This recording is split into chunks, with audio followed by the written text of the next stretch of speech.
Há alguns dias, o investidor mais famoso do mundo, Warren Buffett, comprou parte das ações de uma mineradora de ouro chamada Barrick Gold. O mais interessante é que Warren Buffett nunca gostou muito de investir em ouro. Mas agora parece que ele mudou de ideia. Isso levanta uma questão interessante. O que anda acontecendo na economia mundial?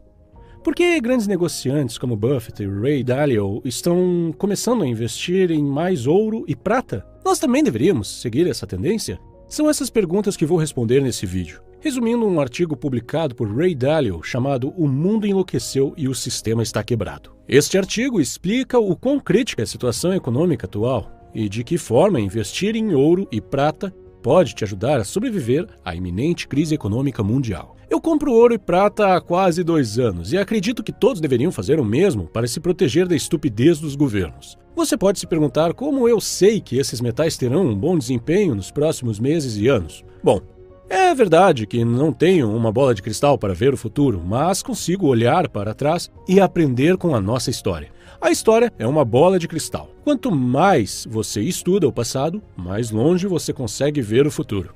O que está acontecendo agora não é novidade. A única diferença é que desta vez está acontecendo em escala global. A humanidade já viveu essa situação muitas vezes e sempre acabou com a vitória do ouro e da prata. Não há nenhuma evidência histórica que mostre que o papel moeda do governo tenha sobrevivido, mas ouro e prata sempre saíram vitoriosos. Vamos então ao artigo de Dalio para compreender nossa atual situação econômica e por que o ouro desempenha um papel tão fundamental nela. Vou ler os principais pontos e artigos e então explicarei um a um em uma linguagem simples. Primeiro ponto: dinheiro grátis. Dalio começa o artigo dizendo: o dinheiro sai de graça para aqueles que têm crédito, porque os investidores que emprestam o dinheiro estão dispostos a receber menos do que deram. Mais especificamente, investidores aceitarão taxas de juros muito baixas ou até mesmo negativas e não exigirão devolução em um futuro próximo. Fazem isso porque tem uma quantia enorme de dinheiro para investir, que lhes foi empurrado pelos bancos centrais. Agora, pode ser que você esteja pensando: mas como isso é possível? Como assim o dinheiro é de graça? Da última vez que tentei fazer um empréstimo, o banco rejeitou meu pedido. Dalio está, na verdade, falando sobre os grandes beneficiários do dinheiro impresso, que são os grandes bancos e instituições financeiras. Ele não está falando de você ou de mim. Então, você se pergunta: há tanto dinheiro sendo injetado pelos bancos centrais, então por que esse dinheiro não traz crescimento econômico e inflação? De acordo com Dalio, a razão de não haver crescimento ou inflação é que os investidores que recebem o dinheiro querem investi-lo e não gastá-lo. Eles o investem principalmente em ativos financeiros, em vez de emprestá-lo para empresas, o que poderia fazer a economia girar. Mas isso, emprestar dinheiro para empresas, é arriscado. Empresas podem falir e bancos podem perder dinheiro. Mas ativos financeiros são menos arriscados e menos trabalhosos. Assim, o dinheiro permanece no sistema financeiro e não entra na economia de fato. Como resultado, os preços dos ativos financeiros continuam subindo, enquanto o crescimento econômico se mantém lento. E isso só é bom para as pessoas que possuem ativos financeiros, pois ficam cada vez mais ricos. E a desigualdade na distribuição de renda fica cada vez maior. Em seu livro, intitulado Big Debt Crisis, Dalio mostra como a desigualdade na distribuição de riquezas atingiu um nível crítico na atualidade. Ele diz que hoje 1% da população concentra 99% da riqueza, enquanto 99% das pessoas luta pelo 1% restante. O 1% mais rico tem tanto dinheiro que não sabe o que fazer com ele, enquanto os 99% restantes têm muito pouco. Esta é uma das principais razões para que Dalio diga que o sistema está quebrado e que o capitalismo não está funcionando para a maioria das pessoas. Segundo ponto: déficit público e emissão de moeda. Dalio fala sobre os déficits públicos, dizendo: grandes déficits públicos existem e é quase certo que ainda vão aumentar, exigindo que o governo venda muito mais dívidas, em quantidades que não poderão ser absorvidas naturalmente sem fazer com que as taxas de juros aumentem em um momento em que sua alta será devastadora para os mercados e para a economia, pois o mundo está altamente alavancado. Ok, vou tentar explicar essa parte usando um exemplo. Digamos que seu amigo ganha R$2.000 por mês e ele quer emprestado R$500 de você. Então, considerando a renda dele, você diz: ok, eu te empresto dinheiro, mas eu vou cobrar 5% de juros. Depois de alguns meses, o mesmo amigo pede mais 500. Você percebe que é arriscado, já que a sua dívida está crescendo e sua renda permanece a mesma. Mas o seu risco aumentou. Sua recompensa tem que aumentar também. por isso, desta vez, você cobra 10% de juros sobre o empréstimo. Depois de alguns meses, o cenário se repete, seu amigo te pede mais 500. Nesse momento você pensa, espera aí, ele nem pagou os outros empréstimos ainda e suas dívidas estão cada vez maiores, mas sua renda não aumentou. Agora então, ou você irá dobrar a taxa de juros para 20%, ou então você simplesmente não vai emprestar o dinheiro. De um lado, você, como investidor, precisa de um retorno alto se estiver assumindo um risco alto. Mas por outro lado, percebe como será ruim para seu amigo cada vez que as taxas de juros subirem? Quase todos os governos ocidentais estão em uma situação parecida com o seu amigo deste exemplo. No momento, vivemos em um período em que a dívida pública, a dívida do consumidor e a dívida corporativa estão muito altas, e o aumento das taxas de juros seria devastador para o mercado e para as economias. Você deve ter percebido que Dalio diz mercados e economias no plural, porque não é algo que acontecerá apenas nos Estados Unidos. Acontecerá em todas as economias do mundo que tiverem um problema de déficit, ou seja, quase todas as economias ocidentais. Por causa destes efeitos devastadores, o mais provável é que os responsáveis não permitam que as taxas de juros subam. Mas vimos no exemplo acima que para emprestar dinheiro para um cliente arriscado, as taxas de juros deveriam subir, ou seja, a recompensa deveria subir. Então agora pode ser que você diga, ok, se as taxas de juros não vão subir, então quem vai querer continuar emprestando dinheiro para o governo, que é um cliente muito arriscado? A resposta é fácil. Eles vão simplesmente imprimir dinheiro. Dalio disse, é quase certeza que o dinheiro virá de bancos centrais que irão comprar a dívida produzida com dinheiro recém-impresso. Esta dinâmica na qual se atira a solidez financeira pela janela irá continuar e provavelmente se intensificar, especialmente nos países com moeda de reserva, Estados Unidos, Europa e Japão. Terceiro ponto. Os fundos de previdência e de saúde estão com problemas sérios. Na terceira parte do artigo, Dalio fala sobre os problemas que os fundos de previdência e de saúde estão enfrentando. Ele diz que os pagamentos de pensão e assistência de saúde ficarão mais e mais atrasados. E muitos daqueles que são obrigados a pagá-los não têm dinheiro suficiente para cumprir com essas obrigações. Como não há dinheiro suficiente, haverá uma batalha para determinar qual parte da lacuna será preenchida, por estratégias como 1. Corte de benefícios, 2. Aumento de impostos e 3. Emissão de moeda.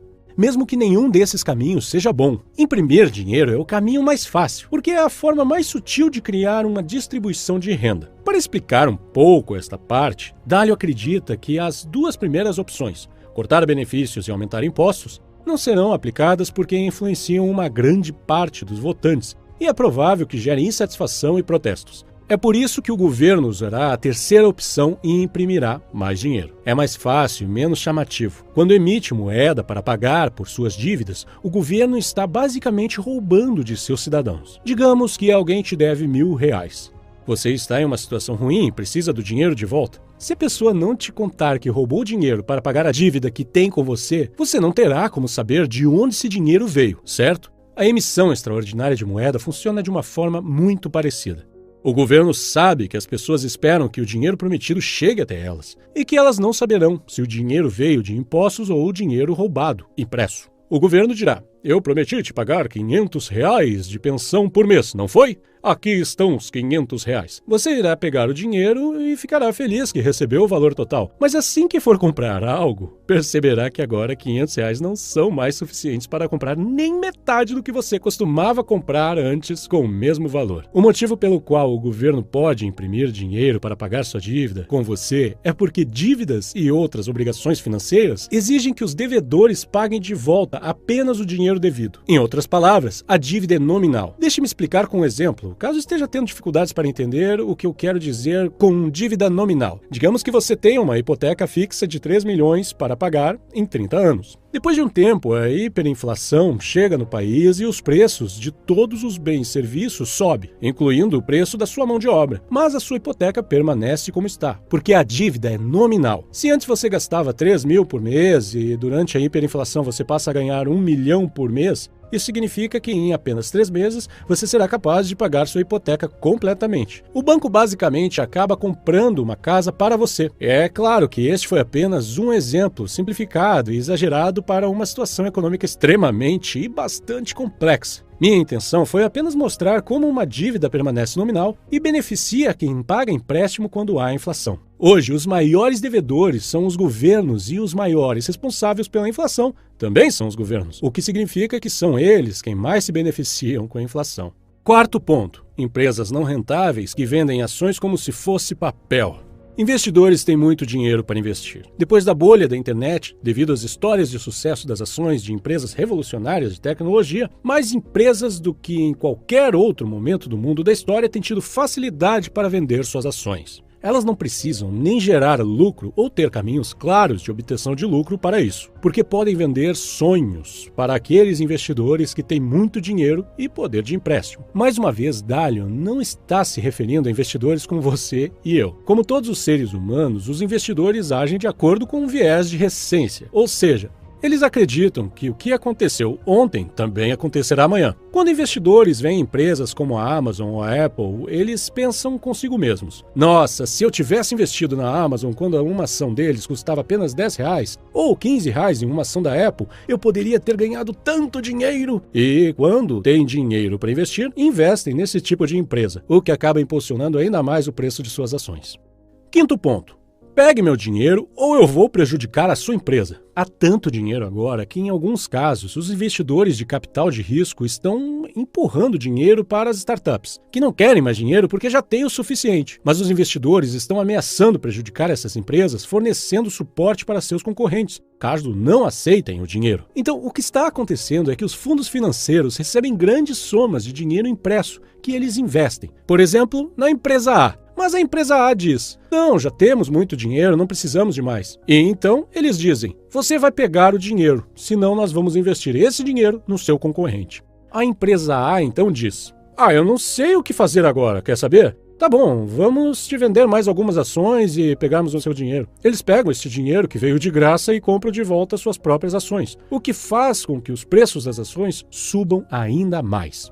Agora você pode estar se perguntando: mas por que os fundos de investimento fazem isso? Não faz nenhum sentido.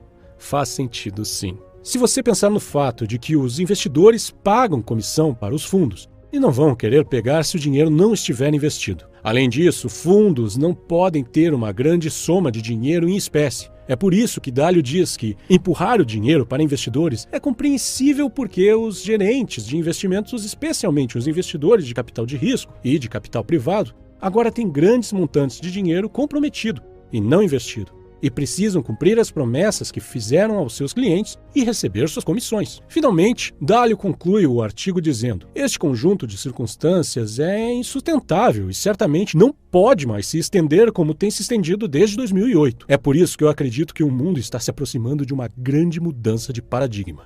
Agora, você pode me perguntar: o que tudo isso significa para mim e para as minhas economias e o que devo fazer com meu dinheiro? Olha, eu não posso te dizer o que você deve fazer, nem recomendo que procure conselhos financeiros de um cara no YouTube, incluindo eu mesmo. Eu só posso te dizer o que eu faço. Primeiro, eu parei de investir na bolsa de valores e tirei todo o meu dinheiro de lá. Eu não me sinto confortável com o que está acontecendo na bolsa no momento, devido a todos os motivos que já mencionei. Em segundo lugar, eu compro ouro e prata. Se você assistiu aos meus outros vídeos, deve ter percebido que falo bastante sobre ouro e prata. Eu não quero parecer fanático por eles. Na verdade, ouro e prata não são um grande investimento porque não fazem fluxo de caixa. Mas o que eles fazem é manter o seu poder de compra e te protegem contra as consequências da emissão extraordinária de moeda. Se você observar como os ciclos funcionam, verá que em certos períodos algumas classes de ativos foram supervalorizadas e algumas subvalorizadas. E isso sempre se repete. Hoje, o ouro e prata estão subvalorizados. Por outro lado, ações e imóveis estão supervalorizados. Chegará um momento em que fará muito mais sentido comprar ações. De acordo com Ray Dalio, na próxima crise econômica, o ouro terá um papel importante. Terminarei esse vídeo com a frase de Dalio: ouro é apenas uma moeda, como o euro, o dólar, o real. E não há nenhuma razão para não possuir. Se você não tem ouro, você não conhece nem a economia, nem a história.